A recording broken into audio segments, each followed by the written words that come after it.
Chapter 1.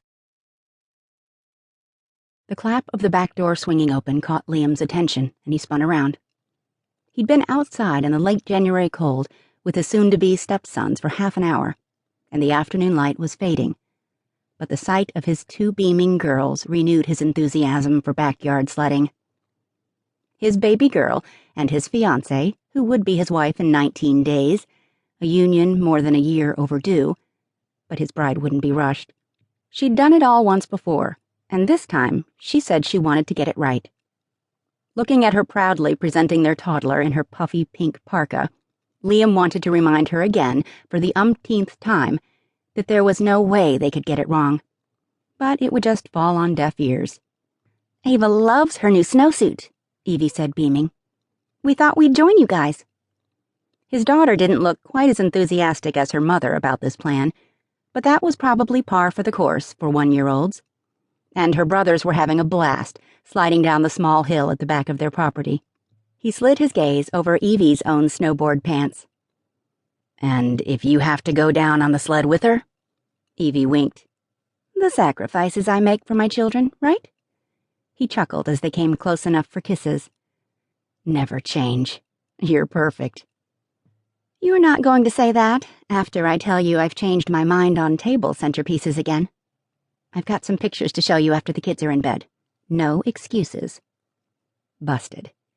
He'd leapt at Connor's sledding suggestion when Evie had pulled out her laptop, her bridezilla frown firmly in place. He loved her, manic worries and all, but in the last month, he'd seriously regretted not eloping. "Get on the toboggan, sunshine." He narrowed his eyes as he growled, but she just tipped her face up for another kiss. He gave it to her. He always would. Connor and Max swarmed around them, Ava giggling at her half-brother. "Gentle," Evie reminded everyone. "Which sled can Ava use?" They stayed outside until the light faded and the bright stars came out.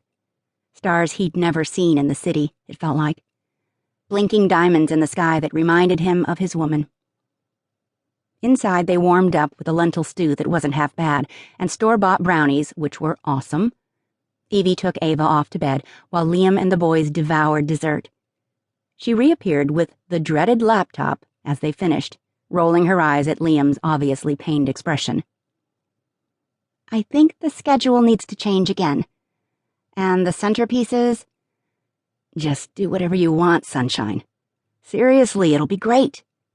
Her face crumpled in a genuine, "I'm out of my league here," sadness that hit him like a punch in the gut. "Okay, I promised Max I'd help him with his math homework, but then you've got me for the rest of the night." Her relieved smile reached all the way to her eyes. "For the rest of my life. That's what's making all this worthwhile." Liam tugged her close and kissed her softly and chastely, but not PG-13 enough for the boys. "Oh, brother," Connor and Max said at the same time, their favorite catchphrase of the moment, applying it to all overt displays of affection. Evie winked and left them to their homework. Liam took a deep breath. 3 weeks until the honeymoon. He was going to make every second of those 3 days at the cottage in Pine Harbor count, because right now they were focusing on entirely the wrong things. Centerpieces? Who the fuck cares? Evie woke up in the middle of the night, worrying about centerpieces and impressing Liam's mother and a myriad of possible disasters that could ruin the biggest party she'd ever planned. They spent an hour going over everything before Ava woke up at 11, crying about something they couldn't figure out, and Evie had brought her to bed. That was the last thing she remembered, because, as was the case all too often lately, she'd fallen asleep as soon as her head hit the pillow. With a heavy sigh, she rolled over, yelling at herself in her head to go back to sleep, and in protest of her impending full consciousness, she refused to open her eyes. Sleepless nights were the worst. As she turned to the center of the bed, instead of finding a snuggled-in toddler as she expected, her hand slid across warm man flesh.